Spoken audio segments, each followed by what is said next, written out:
Well, police in Gauteng say they'll be doing more tests for drunken driving on the streets of that province, particularly this month, Transport Month, and ahead of the festive season. You know how many lives drunken driving has claimed over the years. Also a debate around whether it should be made illegal to have even one drink before getting behind the wheel. Mokebe Tulo is the head of brand at aware.org. Mokebe, good afternoon to you. Well, having more tests on the road, more roadblocks, do you think that stops people drinking and driving? Does it have a deterrent effect?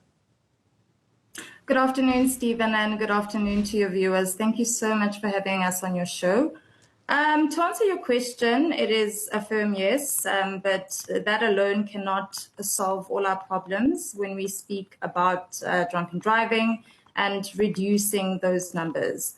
There's a huge job that is to be done, and that is part of our mandate to create awareness around this large problem that we've been facing for a number of years.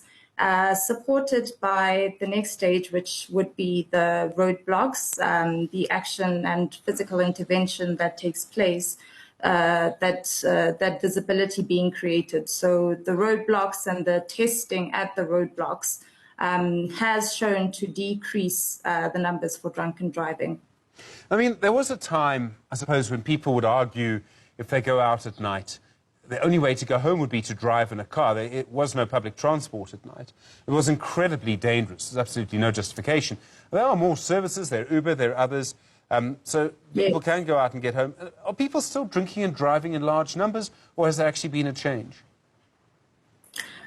Stephen, sadly, people are still drinking and driving. The insight that we base a lot of our work on is that firstly, people are more afraid of being caught than of losing their lives on the road by getting behind the wheel intoxicated. But another thing is that there seems to be some sort of theme that I won't be the one to get caught.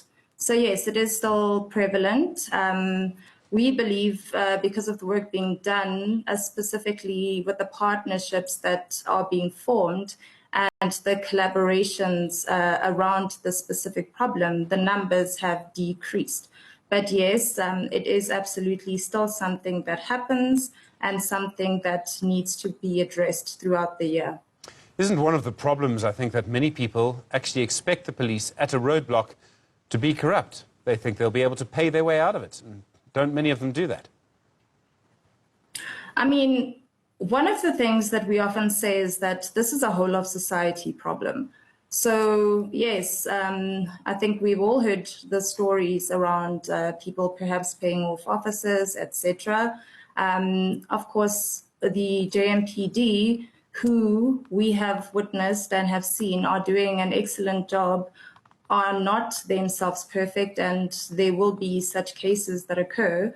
But in order for us to approach this and effectively do so, we have to consider the fact that it is us, the citizens of this country, the people, that are potentially bribing these police officers. And that's why we take a whole of society approach in our engagements to address this and other matters that are related to drinking and driving. Mokebe, I mean, there are other issues, as I understand the process. If someone is over the limit, they get stopped. They get breathalyzed. That's the first step. So the police officer will say, I'm going to breathalyze you.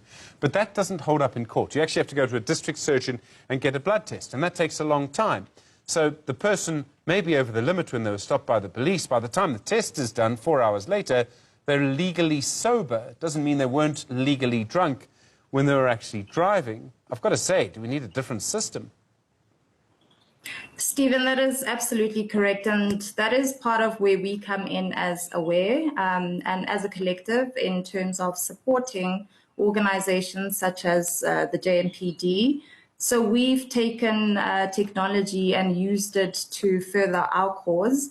On a practical level, this is in the form of EBAT machines. EBAT machines are evidenced breath alcohol testing machines, which can be used. They are quick, they are accurate, and have proven to be so, and they are admissible in court. So it's almost, to the layman a breathalyzer. So it looks and feels like a breathalyzer, but it is the evidence thereof is admissible in court, just as a blood test would be. Are there other measures that we can work? I mean, you mentioned it's a whole-of-society approach. I mean, of course it is. But, I mean, apart from roadblocks and tests and campaigns, and it's interesting because in places like Britain, Australia, not so much the United States, I don't think, but Britain and Australia were able to, you know, really reduce the numbers of people who would drive drunk. It took a generation, though. It took a long time. There was public awareness. There were other things that they did. They're also stronger states in a way. They have more capacity, more roadblocks, more police officers, better court systems. We need to do something similar, I suppose. Yeah, and I mean, we look to the rest of the world. In our research, we look at states or places that have reduced these numbers significantly and look to see what they have done right.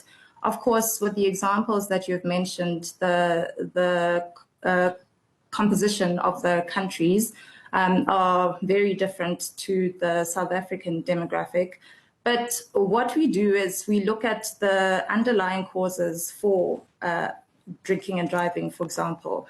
So we see how we can impact this, and we have to do this in a number of ways. And this is why partnerships, such as the ones that we have with the JMPD, with NECRO, with our TMC are so important, because you need to close the entire loop.